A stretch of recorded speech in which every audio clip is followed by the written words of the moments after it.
بعض اوقات نوجوان دین کی تعلیمات کو مشکل اور قید بھی سمجھتے ہیں، کیسے سمجھایا جائے؟ دیکھیے یہ انتہائی درجے کی نادانی ہے۔ جب وہ اسکول پڑھتا تھا تو اس کا جی چاہتا تھا کہ میں سوتا رہوں اور کلاس کا پہلا پیریڈ 7:30 بجے لگ رہا ہے تو میں تو 10:30 بجے جاؤں گا، اور یہ قانون بڑا سخت ہے کہ انہوں نے 7:30 بجے مجھے بلا لیا، اور جناب جو ہے کہ اس میں ایک پیریڈ ہمارے لیے وقفے کا ہے، اسپورٹس کا ہے، تو میں نے کہا جی ایک پیریڈ نہ ہو بلکہ 7 پیریڈ تو 6 پیریڈ کھیلنے کے ہوں۔ یہ تو بڑی سختی ہے جناب، کہ جس میں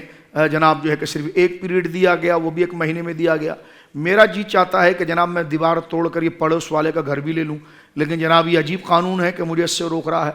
میرا تو جی چاہ رہا تھا کہ میں دکان میں جاؤں اور کسی کی دکان میں بھی گلے میں ہاتھ ڈالوں اور لے کر آؤں، اور پولیس والے آ کر میری دستبوسی کریں، آپ نے بہت اچھا کام کیا، لیکن یہاں تو الٹا ہوتا، پولیس پکڑ کے۔ تو یہ بالکل ایک عجیب سی ایک نفسیاتی میں کہتا ہوں کہ منفی ایک رائے ہے کہ یہ شریعت کی قوانین، تو قوانین تو وہ چیز ہیں جو آپ کی خواہشات کی لمیٹیشن کو بیان کرتی ہیں۔ یعنی کہنے کا مقصد ہے کہ اگر آپ دوائی کھا رہے ہیں، ڈاکٹر نے یہ کہا کہ یہ آپ کی بلڈ پریشر کی یا شوگر کی دوائی ہے، اس نے کہا نہیں آپ نے مجھے کہا تھا کہ 500 mg کی لینی ہے، تو میرے پاس 500 mg کی 100 گولیاں ہیں، تو میں ساری ابھی کھا لیتا ہوں، 100 کے 100 ابھی جو مجھے پورے 2 مہینے میں کھانی تھی، تاکہ میرا مرض صحیح ہو جائے، وہ بیماری میں بڑھ جائے گا۔ تو وہ جو ہدایات، وہ قانون، وہ ضابطہ، وہ تحدید، وہ حد جو ہے، اس سے اس کا ایک نظم ہے، اس کی صحت کا ایک نظم ہے، اس کی تعلیم کا ایک نظم ہے، اس کے کاروبار کا ایک نظم ہے، اس کے معاشرے کا ایک نظم ہے۔ لوگ جو اس کے ساتھ جڑے ہوئے ہیں، جس قانون کی یہ پابندی کر رہا ہے، وہ قانون کی پابندی اس پر ہے، وہ دوسروں پر بھی ہے، تاکہ یہ کسی کے حق پر دست درازی نہ کر دے، وہ ان کے حق پر دست درازی نہ کر دے۔ حضور علیہ السلام کے پاس ایک شخص آیا، کہنے لگا مجھے زنا کی اجازت دیں کہ میں کسی کے ساتھ زنا کر دوں۔ تو سرکار دو عالم صلی اللہ علیہ وسلم نے فرمایا کہ اگر وہ بندہ تیری محرم، تیری بیٹی، تیری ماں، تیری بہن کے بارے میں یہ کہے تو یہ تو نہیں ہو سکتا۔ تو فرمایا اس لیے لوگوں کے حدود ہیں، حقوق ہیں، جیسے تجھے برا لگ رہا ہے اسے ان کو بھی برا لگتا ہے۔ تو یہ جو تحدید ہے یہ حقوق کی تقسیم ہے۔ لیکن اگر شریعت مطہرہ نے اگر یہ قوانین بیان کیے ہیں کہ سچ بولو لیکن دل چاہ رہا ہے جھوٹ بولو، تو تو جھوٹ بول کے نکل گیا، تو کل تجھے جھوٹ بول کر اگر کوئی تیرے ساتھ فراڈ کر گیا تو یہ تو متعدد چیز ہے۔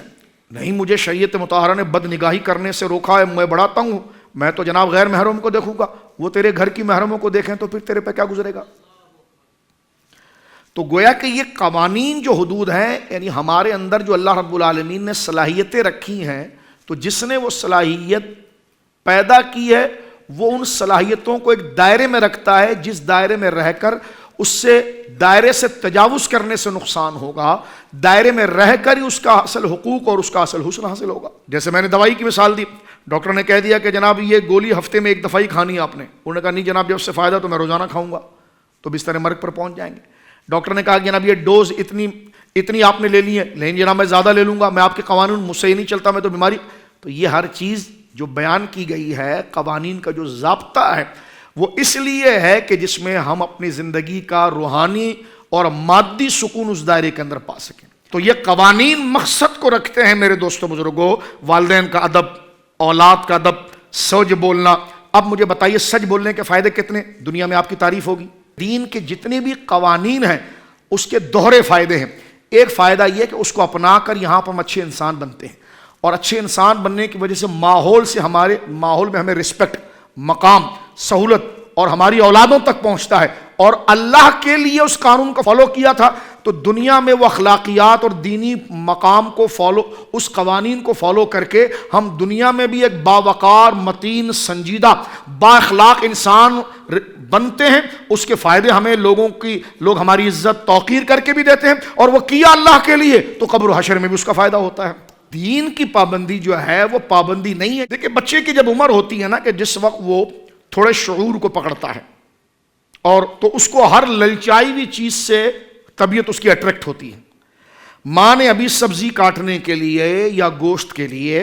چھری نکالا، بچہ سارے کھلونے چھوڑ کر آپ دیکھیے کہ وہ چھری کی چکاچک جو ہے اس کی جو چمک ہے اس کی طرف لپکے گا، لیکن ماں اس کو روکے گی۔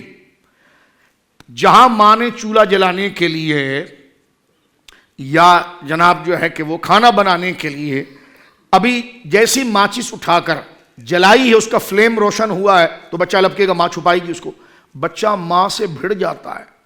آپ دیکھیے گا وہ روئے گا ماں کے پاؤں میں، ضد کرے گا کہ مجھے وہ دے، لیکن ماں نہیں دیتی. اس وقت میں اگر آپ جا کر سوچیں تو بچہ کہتا ہے یار اگر کوئی میری دشمن ہے نا، وہ میری ماں ہے، میرے پر اتنی سختی کرتی ہے، جو میں چاہتا ہوں وہ مجھے دیتی نہیں ہے.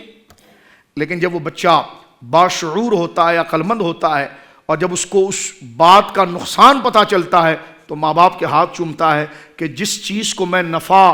اور اپنے لیے فائدہ مند سمجھ رہا تھا اس میں تو میری موت تھی، اگر آپ میرے لیے قید نہ لگاتی، اس راستے سے روکتی نا، تو میں آج یہاں پر پہنچتا. اسی طرح میں اور آپ اس نادانی کے سوال میں قدرت کے سامنے اس نابالغ اور بے شعور بچے کی طرح ہیں کہ جس کو ہم پابندی سمجھ رہے ہیں، اسی میں ہماری زندگی ہے، بھلائی ہے، سماجی سکون بھی ہے، روحانی سکون بھی ہے، اور قبر و حشر کی نجات بھی. زندگی کے تمام شعبوں میں دینی رہنمائی حاصل کرنے اور آخرت کو بہتر کرنے کے لیے ہمارے YouTube channel Islamic digital studio کو سبسکرائب کر لیں اور بیل آئیکن بھی پریس کر لیں. قرآن سے بھی ملاتا ہے ہمارا